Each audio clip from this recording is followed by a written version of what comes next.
Bien, bonjour, bienvenue dans ce tutoriel et là on va voir les exercices pour la formation qu'on a vue au préalable. Ça veut dire que nous allons concevoir une calculatrice mais tout en mettant en pratique tout ce qu'on a appris. Donc dans la formation, d'abord en premier lieu, je vais vous apprendre l'IHM, c'est-à-dire c'est la révision générale de l'IHM qu'on avait vu. Donc là sans plus tarder, l'objectif c'est de faire une calculatrice. Donc dans l'IHM, dans le menu création, je vais juste venir chercher ici un super champ, si je voudrais. Pourquoi je mets un super champ? C'est pour pouvoir grouper mes objets dans un même objet. Ça veut dire que si je veux mettre des boutons, je ne veux pas que les boutons soient éparpillés pêle-mêle. Donc je veux qu'ils soient dans un secteur bien précis. Donc je vais prendre ceci et je vais le tirer vers le bas. Désolé, ma souris est en train de me faire jouer des tours. Voilà. Oh oh. Comment j'ai fait pour glisser ça? Ah, ah. Oh my gosh. Une minute, je vais essayer de gérer ma souris. Apparemment, ma souris est en train de me jouer des tours. Oh là là. Ok. Là, j'arrive un peu à l'élargir. Je crois que j'ai un problème avec ma souris. Ok, peut-être que c'est résolu. Ok. Et ok. Donc, ce super champ va me permettre de mettre mes touches à l'intérieur pourvu de les maintenir dans un même bloc, au fait. D'accord, c'est l'objectif principal de cette zone. Donc, je devais l'augmenter en taille, mais j'ai un problème de souris là. Oh my god. Donc, je l'augmente en taille jusque là. Donc, c'est cette partie qui serait la partie pour les boutons. Donc, je vais tout de suite venir dans la description et normalement je vais l'appeler btn champ, comme ça je ne vais plus me tromper de son nom par programmation. Et dans la description je vais juste ici dire que lui il est de couleur blanche parce que la partie là je veux qu'il soit de couleur blanche évidemment. La bordure, il n'y a pas de cadre ni rien, il sera de couleur blanche et puis le haut restera avec la même couleur. Bon, pour ceux qui se croient que c'est un iOS je fais, non, c'est parce que j'ai deux propriétés ici au fait, deux plateformes que je peux activer simultanément. Donc là je suis sur Android. Donc là ici il faut d'abord que je cherche un premier bouton que je vais d'abord designer. Ce premier bouton que je vais designer sera peut-être la touche 0. Et cette touche 0, je vais d'abord la mettre en forme. Donc l'IHM, c'est super simple. Voilà, donc je vais mettre en 10 et je mets en gras. Je crois que la couleur, on va la mettre en noir parce qu'on est sur un fond qui est blanc. Donc vouloir être toujours sur une couleur blanchâtre, ce serait pas idéal. Donc souvent les boutons ont toujours une image de fond par défaut. Donc je vais enlever l'image de fond par défaut et revenir ici dans mon style comme je suis en train de manipuler le libellé. Donc là dans le libellé c'est bon, mais et maintenant on peut venir dans le cadre et dans le cadre on va dire que le cadre est blanc, d'accord. Et les bordures, je crois qu'on, même s'il y a les bordures, mais les couleurs de bordure on va les mettre transparents, comme ça on serait plus tranquille, mais préférable de dire sans bordure en fait. Ensuite on redimensionne d'une manière que nous aimons bien. Et surtout ne pas oublier, on va voir au l'effort lorsque la touche est enfoncée, il faut que la couleur de fond change un peu. Bon, si on avait une image qu'on pouvait mettre, on aurait dû mettre une image ici. Mais là, je vais mettre une couleur un peu comme ça. Bon, on peut le dire. euh, avec un arrondi comme ça. Donc, quand on le clique, ça fera cet effet. Donc, l'image serait tac, comme ça. Donc, voilà. Donc, normalement, si je lance avec un Go simple, voilà. Donc, quand je viens, voilà. Donc, c'est super. Donc, automatiquement, on voit que la couleur, là, le remplit. Après, bon, moi, je préfère qu'on le laisse comme ça pour le moment. Et même si on veut aussi, ici, le cadre, on sait bien que le cadre du bouton, il n'y avait pas de cadre du tout, mais si on voulait, on pouvait mettre un cercle, comme ça c'était plus convivial, la touche, si on veut. Maintenant, on va positionner les zéros quelque part où nous savons que, voilà, nous aurons facilement accès à l'objet. Donc, par exemple, là, moi, je préfère le mettre au beau milieu, du genre ici. Donc, je le positionne d'une manière que j'aime, que j'apprécie. Donc, la taille, je peux mettre une taille que je désire, par exemple, la taille là. Estimons que la taille là, elle est bonne parce que je crois que je dois mettre 4 éléments sur la même ligne. Donc, je vais dupliquer cet ami et je vais le mettre à côté de son autre ami pour voir si je peux avoir 4 objets ici qui se chevauchent mais qui se touchent pas au fait, hein, donc qui sont tout proches tout le temps, mais qui ne doivent pas se toucher. Bon, voilà. Donc je duplique ce monsieur et ensuite je le positionne aussi à côté. Donc on voit évidemment que on ne pourra pas mettre 4 sur la même ligne de toute façon. Donc ici il revient à dire qu'il faut qu'on réduise considérablement la taille, la largeur, comme ça par exemple, et doter les autres. Comme ça, mon IHM, je pourrais facilement le faire glisser, déplacer. Voilà. Hop, hop, hop. Et les deux là, je peux les sélectionner, faire CTRL D et les positionner à côté. Donc, je crois que là, on aurait, voilà, les 4 dans un même emplacement. Donc, de ce côté, on va juste agrandir le monsieur qui est à côté. Parce que lui, par exemple, il sera la touche égale, par exemple, parce que c'est, franchement, c'est calculatrice quand même, hein. Et là, lui, on va lui donner la couleur de fond. Couleur de fond peut-être bleu, peut-être, mais pas en cercle. Il restera toujours carré. Et ben sinon, on le laisse même par défaut comme ça. Et l'écriture à l'intérieur, je crois on va le mettre en blanc. Voilà. Et si on pouvait augmenter un peu la taille, on va mettre en 18. Comme ça, au moins, on est un tout petit peu tranquille et on peut réduire un tout petit peu la taille. Voilà. Et bien, si on veut. Bon, la couleur, elle est trop foncée, mais je préfère qu'on la laisse d'abord comme ça. On verra tout de suite quelle des couleurs choisir. Donc, voilà. Donc, déjà, ceux-là peuvent monter un tout petit peu pour être en concordance avec celui-là. Bon, lui, il doit pousser un peu par là. Donc, je crois que avant même de le mettre, voilà, ici, normalement, je devais faire les étapes par étape, mais bon, vu que c'est un tutoriel, je vais pas m'ajarder à faire certains trucs pourvu que les gens ne croient pas que c'était quelque chose déjà fait auparavant. Donc, c'est pour cela que je préfère le faire en même temps que vous. Donc, on est en train de tout faire de scratch. Donc, c'est CTRL D pour dupliquer. Donc, dû à ma souris, je peux pas les aligner automatiquement parce que ma souris, elle déconne. Donc, CTRL D à nouveau pour mettre les autres là. Voilà. Donc, je pourrais ensuite, voilà, j'ai un souci avec ma souris, mais néanmoins, il n'y a pas de problème.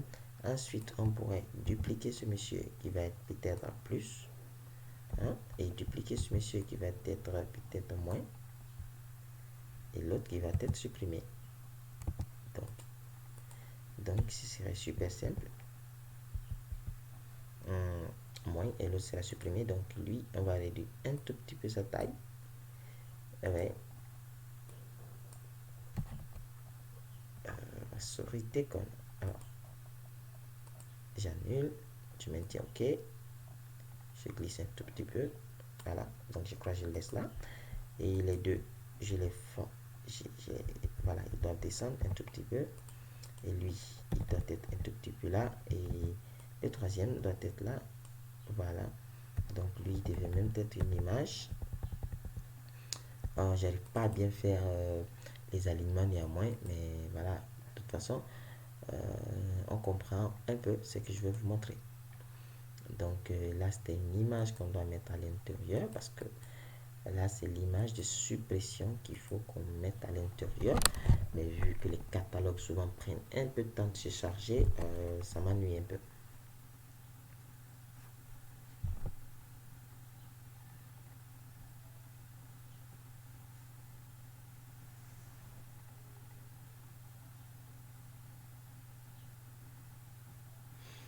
On attend que le catalogue charge.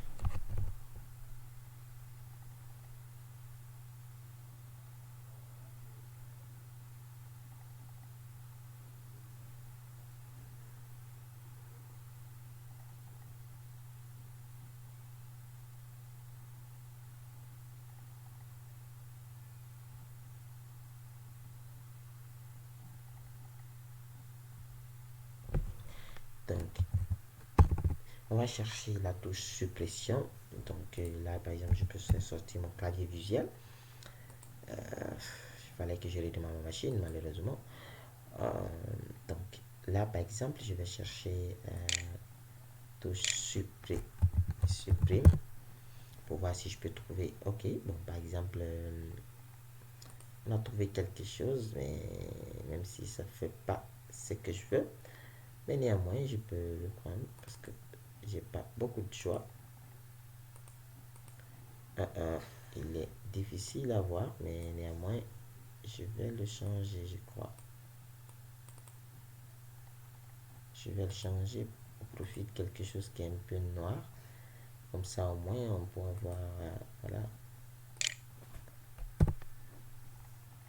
Voilà. Donc, on pourra choisir quelque chose de. Voilà. Remplaçons celui-là.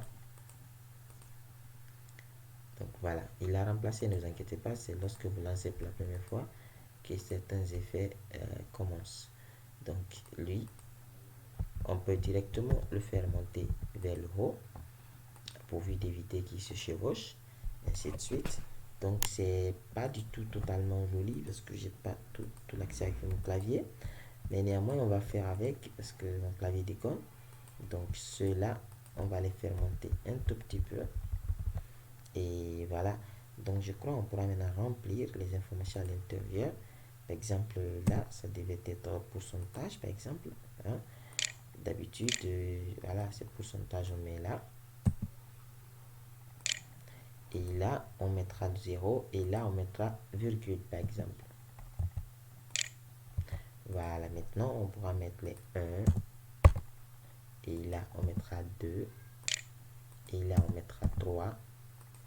Là, c'est forcément 4, 5, 6. Et bien voilà, lui, j'ai fait une erreur. J'ai poussé une fois la touche. Et là, on aura 7 et 8 et 9. Donc là, par exemple, c'est plus simple. On vient de mettre ici une interface. C'est pas totalement trop joli, mais néanmoins, l'interface, il est là. Néanmoins, l'interface, il est là parce que pour le moment, on va juste faire le plus, le moins, le fois. Et la multiplication, voilà. Alors, soit je fais descendre cela un peu, ou soit j'augmente un peu ce ruban qui est là. Donc, vous voyez, là, les écritures restent accrochées toujours. C'est ça l'avantage aussi du Superchamp. Et les éléments restent toujours accrochés à leur zone. Donc, voilà. Donc, étant donné que c'est fait ainsi, je peux faire descendre ces éléments jusqu'en bas où je souhaiterais. Et comme ça, j'aurai un autre bandeau que je peux mettre là et qui va me permettre de faire l'action de la multiplication. Par exemple, lui, on va mettre la multiplication et lui, on va mettre la division. Bon, division, nous, on va mettre slash parce que je ne peux pas trouver l'image qui va me permettre de faire ça. Et là, on va mettre le C. Comme d'habitude, le C sur la calculatrice, c'est pour effacer quelque chose. Donc voilà, mais ceux-là, on peut colorier ceux qui sont des activités en couleur peut-être bleue, comme ça, comme d'autres. Voilà, donc vu que tous ces trois doivent avoir les mêmes comportements, donc je peux directement venir dans modification ou dans alignement ou dans style, trouver copier style. Bon, de toute façon, il est dans l'un d'entre eux, copier style, et puis vous appliquez le même style sur les autres éléments. Donc, par exemple, j'ajoute ça sur le moins, et j'ajoute ça sur le plus. Donc malheureusement cet ami là, je sais pas comment on va se débrouiller pour que lui aussi soit comme ça vu que c'est une image. Alors on va faire monter nos amis. Voilà, donc c'est super et nickel. Donc voilà, on a fait notre petit clavier. Évidemment que c'est pas forcément le plus beau. Euh, c'est pas le plus beau, le plus joli non plus. Mais donc, on a cela. C'est l'interface. Et qu'est-ce qu'on va faire maintenant? Il faut qu'on mette ici, là où les écritures vont apparaître. Donc, on a deux choix. On peut mettre des libellés. D'accord? On peut mettre des libellés qui vont nous permettre évidemment d'écrire. Par exemple, là dans création, je peux venir tout simplement prendre un premier libellé, le mettre là. Ça veut dire que lui, il prendra quoi? La valeur du premier. Et lui, le deuxième, il prendra quoi? La valeur du deuxième. Donc ça, c'est une stratégie que j'ai faite. D'accord? Lui, il prendra la valeur du deuxième, par exemple. Donc on va dire 0,99. Et il y aura un troisième qui prendra...